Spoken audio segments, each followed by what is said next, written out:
Well, as winter slowly sets in North India, the toxic smog is back in the air. The air quality in Delhi has already fallen so badly that the government's graded response action plan came into effect this week with the shutting down of the Badarpur thermal power station. Civic bodies also issued directions for water sprinkling and the mechanized sweeping of roads.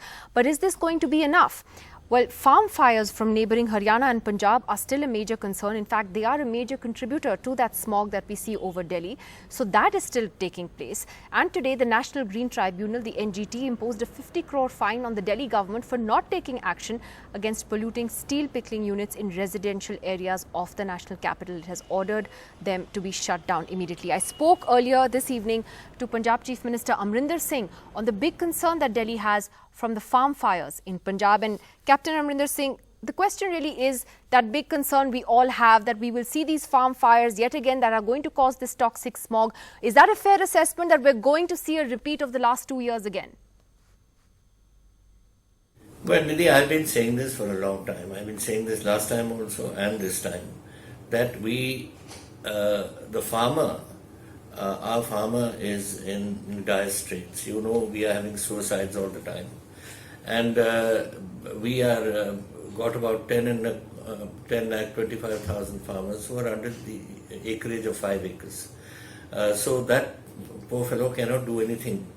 We've only got big farmers or just the rest. We've got total of 17 lakh, and so 10.5 lakh. You can imagine how many farmers there are. And we expect about 20 million tons of rice and the same quantity of straw. So there is already bits of burning going on. I was in Amritsar yesterday, and when I flew back, I was seeing little fires in the Amritsar area. There the harvest has started. There is no harvest in this part. So at the moment, I don't think there's more than about, let's say, 2 or 3% of the crop that's in, because of these late rains. So once the entire harvest is completed, and then we'll see whether this burning is going to be to that extent as last year or not. Now my feeling is there's been an improvement this year. There will be burning. There will be burning. You can't stop that. Because, but we are putting these zero-till machines in so that without burning anything you can plant wheat.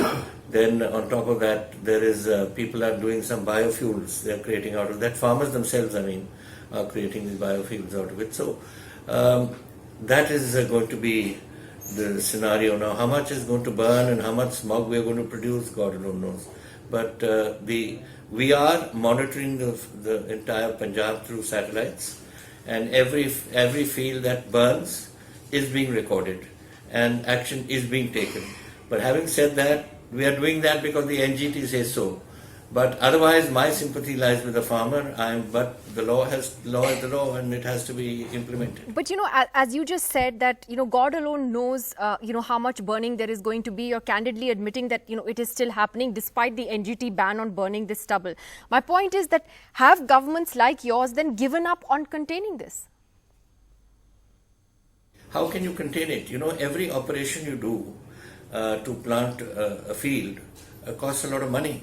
And I had been writing to the government last year, and I personally met the ministers and the Prime Minister, and I said to them that unless you give us 100 rupees per quintal more to cover the additional 2 operations after the harvest, it's not going to stop. Because people are not, when 10,25,000 people can't feed their children, how are they going to put the money into doing 2 more operations unless the government helps them out?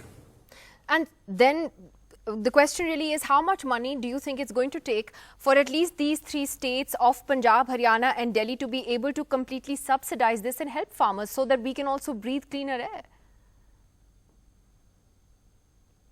Well, I cannot speak about Haryana. They have about 80 lakh acres of land, and we have 105 lakh acres of land. So that's the sort of partition we have. But as far as a farmer is concerned, what we are saying is it should be 100 rupees per quintal of paddy which is produced. Will give him about 2,500 or something to carry out the other 2 operations. And we have, it's a complete unity on this. There are 17 Kisan unions in Punjab. All 17 are united on this. And they are telling farmers not to burn things. because they don't have the money, and the farmers naturally go for that. So how much is going to be the effort that the government can put which brings results, and how much is their word going to go with the farmer? It's only time will tell.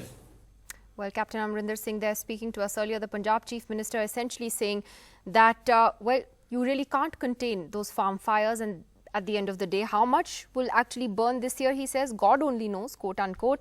But we are hoping that it would be substantially less than last year. Will it be? Well, Anumita Roy Chaudhary is here for the Centre of Science and Environment. Gopal Shankar Narayanan, who is, of course, a leading advocate for the Supreme Court, who has campaigned passionately on the air pollution issue. And from the Aam Aadmi Party, Akshay Marathe joins us here in the studio. Ms. Chaudhary, to you first. When you hear Amrinder saying in a sense that, well, there's really not much we can do, that doesn't bode very well for the air quality in Delhi this season. You know, it's very interesting. This is the year, first time, okay, when the government of India has set aside money in their union budget to subsidize implements that are needed to mix the straw with the soil so that the farmers don't burn it. So about out of 1,500 crore set aside, I think about 500 crore that's been allocated and spent. So which means that as far as the scale that was envisaged by the central government, you really haven't really achieved that scale of implementation. Now, in addition to that, the state governments also have their own plans. Now, even so, the question for us this time is that even though strategies are in place, are the departments prepared with enough capacity to have a scale in the implementation that is needed to address the magnitude of the problem? And that's where we are falling short. And so you're saying that, in fact, it's not that money has been an issue. The money has been allocated. It's just not been spent the right way. Right. So you're ready.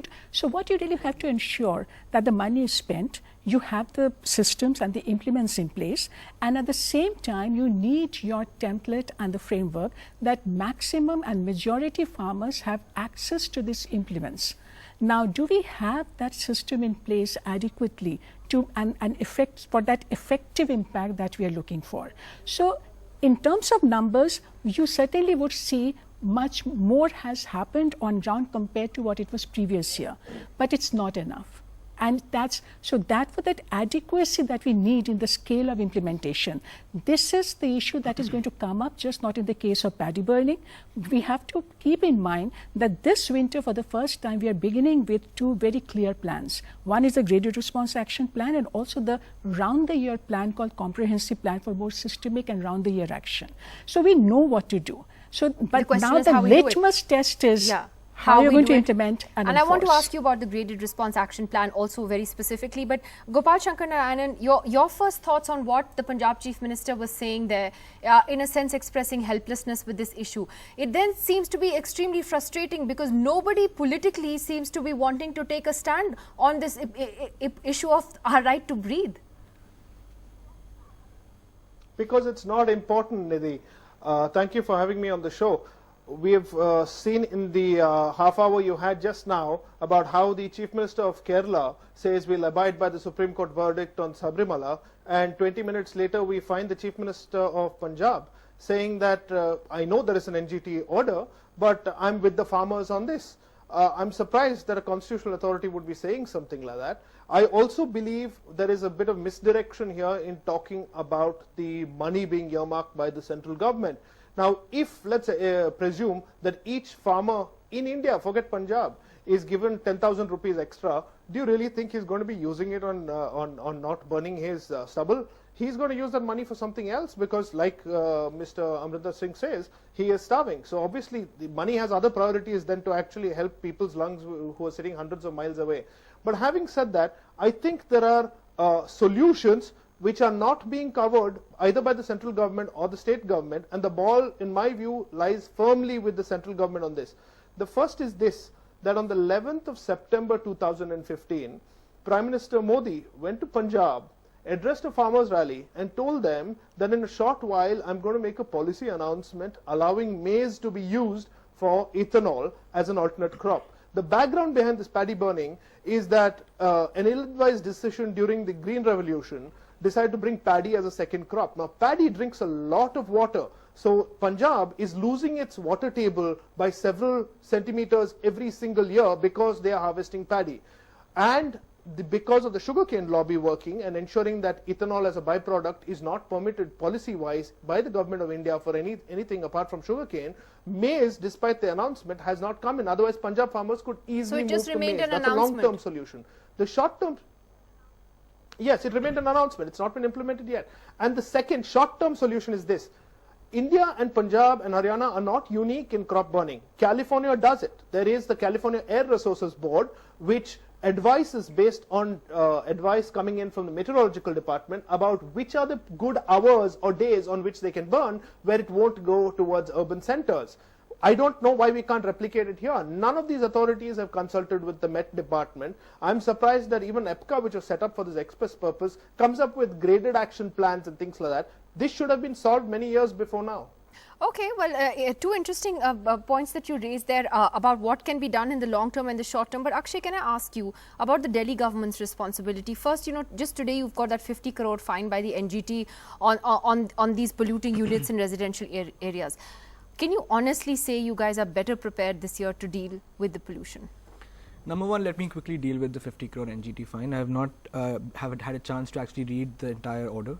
But if there is a violation, the Delhi government is very clear. We will take immediate action. If there isn't such a violation, of course, we will be challenging this order in the Supreme Court. But I think in the next couple of days, things will be more clear on that front. On the other hand, about long-term solutions, about what Delhi government has been doing, the thing is that year after year, in this part of the year, we have debates in the media, in our households about what we are doing about pollution. What that suggests is that throughout the year, although Delhi does have its own internal factors, this is the time that people really feel that, you know, that poison in the air. What does that tell us? It tells us that a majority of the pollution problem, whether it's in Delhi or in the entire North Indian region, it is coming from outside Delhi. However, Delhi government does take responsibility for localized factors. What we have done in the last year is that, you know, we had a crisis of public transport. We were not being able to expand our bus fleet. But this year, for the first time in 7 years, including the previous government's tenure, we have placed an order for 500 new buses, which we hope will substantially reduce, you know, people using private vehicles on certain important routes where people do generally use private vehicles. Then what we did earlier in September is that right after the monsoons, we led a massive plantation drive where 6 lakh saplings were planted by whether it's private school children, government school children, the entire Delhi cabinet, 67 MLAs. So you're saying these are the steps that will make a difference. Absolutely. But then let me ask Ms. Chaudhary, what about the implementation? Let's talk about the Delhi, action plan. How's it working out this week? So let's look at the graded response action plan. So it's very interesting that the action which have been implemented already, and just to flag them some of the pop that you have shut down, so Delhi now actually becomes coal power free, you are shutting down some brick kilns, you are not allowing gensets to operate in Delhi, at the same time the whole enforcement drive that is taking off. Now the question here is that it's very interesting. So when it comes to dealing with the organized sector, the power plants, the refineries to give you the 10 ppm sulfur fuel that has already come to Delhi, or when you are, you know, so for that you have such, even though there has been a lot of pushback and it took a lot of time to get all of these implemented, but when it's come to the unorganized and dispersed sources of pollution, which is waste burning, which is construction activities and whole range of others. Do you agree with him that most of the pollution is caused by factors from outside, which is, for example, the stubble burning? So or is that passing the buck? Even though we know that the pollution moves across boundary, but we'll have to own up for the pollution that is happening inside our city. And therefore, we cannot. And this whole paddy burning is a seasonal issue. We know it's a big problem. But we it's actually have a pollution problem throughout the year. But throughout the year, and today if you have looked at the new data that has come from the ministry, that vehicles have shot up from where they were, and their contribution is huge today to the pollution. So we have to deal with that, and that's where we are slipping. So we need more systemic changes now, and keep in mind that even when we're talking about graded response action plan, there's a limitation in the scope of implementation of some of the action that has been earmarked. So we are saying that you increase the parking charges by 4 times. Now, how will that be effective when the city has not implemented its parking policy for people to know where they can park, where they cannot park, and therefore get penalized? Where will they pay? In Delhi, so people park in the middle of the road if they want. But I similarly, I just finished. So the generator set, you could implement only in Delhi, but you can't do this in NCR with the you can't. quality of electricity supply so bad. So you have to ensure that your systemic change and the emergency response go in tandem. Don't I run away absolutely from agree. taking responsibility. No, absolutely. I do agree. There's no denying the fact that Delhi has some internal problems. I'm happy to announce here that we are looking to completely shut down the Badarpur thermal plant forever, not just as a part of the graded response action plan. So for the long term also we are looking to make some big changes. But let me also point out there is a unique situation in Delhi where right around Delhi we have cities like Faridabad, Gurgaon, Ghaziabad, where you have a lot of unregulated industry that is contributing to Delhi's air pollution also. Now there is very limited that the limited influence that the Delhi government has on these neighboring cities, and I would really urge the Haryana government to take more, and Uttar Pradesh government to take more serious actions on the cities that are part of Delhi NCR. But I would also like to end with this, that it's very unfortunate that the Punjab Chief Minister is not acknowledging the fact that this is a this is a problem that is created in Punjab and Haryana, and it's time that both Punjab and Haryana do. I think let's face it that yes, there is a part of the problem that's created there, and my last question to Gopal then is that unfortunately I think Akshay made a good point here that we keep having these conversations about the air that we're breathing around October, when we should actually be having them throughout the year. And the point is that because we're not, somewhere along the way we're losing focus on this. Absolutely, and I agree. The problem is this, that a large amount of the debate that happens around pollution is triggered either by a court verdict at some point or by the Punjab crop burning. And I think the issue is partly of the activists and others in the space as well, who look at it as a winter problem, who talk about things like graded response action plan. If your father is in the ICU and a doctor comes and tells you, I'm going to have a graded response to this, you're not going to be happy. So when this city has been reeling for the better part of half a dozen years, and the WHO has called it out as the worst mega city in terms of pollution, I don't agree at all with this graded response action plan. You have to uproot, you have to wrench, you have to be very, very firm. And the second point, at least the Punjab Chief Minister is acknowledging this issue and talking about it. At least the Delhi Chief Minister is acknowledging this problem and coming up with plans which I don't personally agree with, like odd even, but he's doing something. What is our beloved Prime Minister doing about the largest populace in the history of the world across northern India? To make one is point. reeling under this, I'm out of time. and his silence is shocking. I just want to say that it's very important to keep in mind to give the right message to the people of Delhi and NCR. We are not talking about only emergency response. This time we are talking about systemic plan with absolute time and accountability fixed. So we now need to focus more on the direction of change and building public and policy support for change and action and hard action, and not detract. Well, we are continuing to keep up the focus, at least through our stories and through our ground reports as well, and I have a feeling we will be talking to all of you again in some point or the other during this season as it progresses, to see how these action plans actually work out on the ground. Thank you to all of you for joining us tonight. We'll see you again tomorrow. Good night.